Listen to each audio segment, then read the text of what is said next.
చట్టాలపై ప్రజల్లో అవగాహన కల్పించాలని సంయుక్త బృందాలు విస్తృత తనిఖీలు నిర్వహించాలని గ్రామ మండల డివిజన్ స్థాయి కమిటీలు అప్రమత్తంగా ఉండాలని జిల్లా కలెక్టర్ కృతికా శుక్లా తెలిపారు.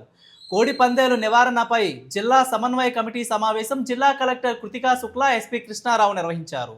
ఈ సందర్భంగా జిల్లా కలెక్టర్ కృతికా శుక్లా మాట్లాడుతూ కోడి పందాలు నిర్వహించే వారిపై జంతు హింస నిరోధక చట్టం ప్రకారం కఠిన చర్యలు తప్పవని హెచ్చరించారు.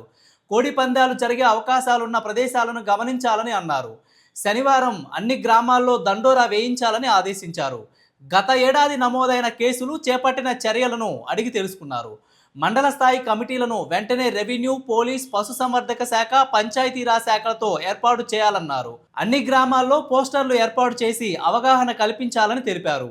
పందాలు నిర్వహించే వారిపై ఎఫ్ఐఆర్ నమోదు చేయాలన్నారు. చట్ట ప్రకారం చర్యలు చేపట్టి బైండ్ ఓవర్ చేయాలని పేర్కొన్నారు. పోలీస్ స్టేషన్ల పరిధిలో బృందాలు ఏర్పాటు చేశామని ఎస్పీ కృష్ణారావు తెలిపారు. ఈ సమావేశంలో అధికారులు తదితరులు పాల్గొన్నారు.